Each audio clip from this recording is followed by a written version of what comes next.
राधा जी का नाम हमें तो ये दर्शा रहे हैं कि हमें उच्च लेवल पर जाप करना चाहिए। हेतु हमें जाप करना चाहिए।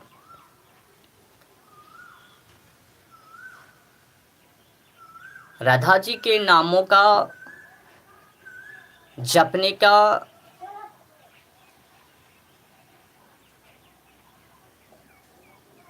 मातृभूमि का हमें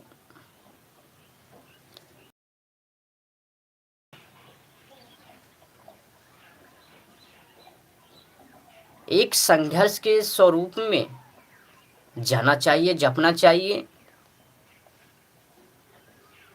जो सच्चे दिल से, जो सच्चे भाव से, जो तन मन धन से जाप करेंगे,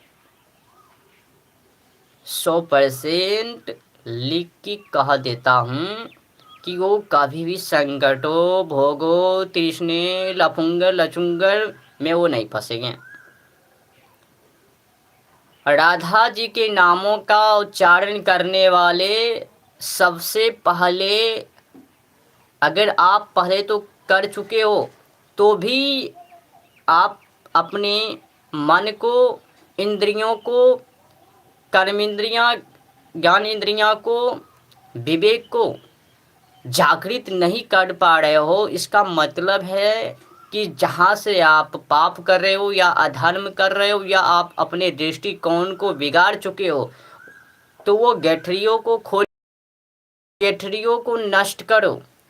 वहाँ पे वार करो जहाँ पर कि आपको ओ राधा जी के नामों को जाप करने से रोक रहे हैं, वहाँ पर प्रहार करो, युद्धस्व करो, पशुताओं से लड़ो, अपने पशुताओं से लड़ो, उस पशुताओं को हटा डालो।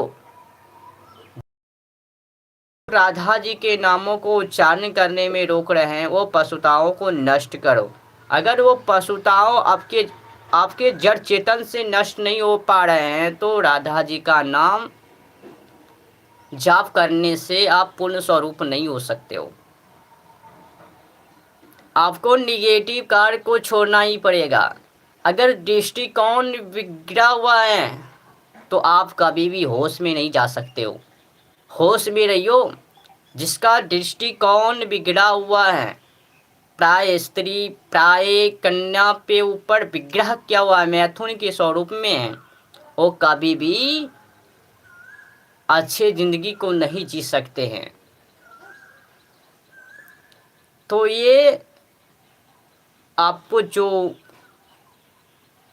मार्ग बता रहा हूँ, ये मार्ग को आपको अपनाना पड़ेगा। अगर गांठ निगेटिव की आ रही है, गलत की, तो वो गलत निगेटिव गांठों को खोलना पड़ेगा।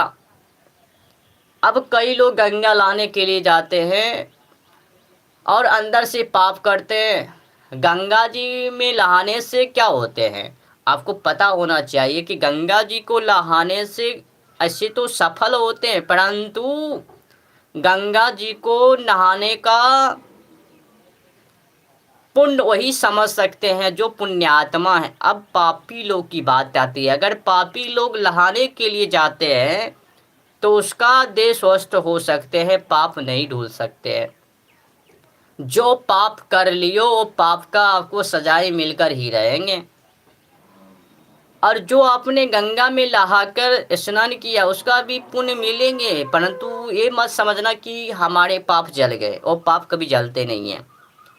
आपको एक छोटी सी उदाहरण दूं तो एक काम करना है, आपको लगता होगा कि ये पाप जल जाते हैं या भस्म हो जाते हैं, तो मैं आपको एक छोटी सी उदाहरण देता हूँ कि एक बोतल लेकर जाइयो, उसमें नाली का पानी भर दियो, 7 दिन तक जहाँ आपको गंगा, जहाँ आप लाने के लिए जाते हो गंगा लाने के लिए, वहाँ पर जाना और 7 दिन तक वो बोतल को पानी में डुबे देना। 7 दिन के बाद वो बोतल को, उसको वैसे ही डुबा देना ढके हुए।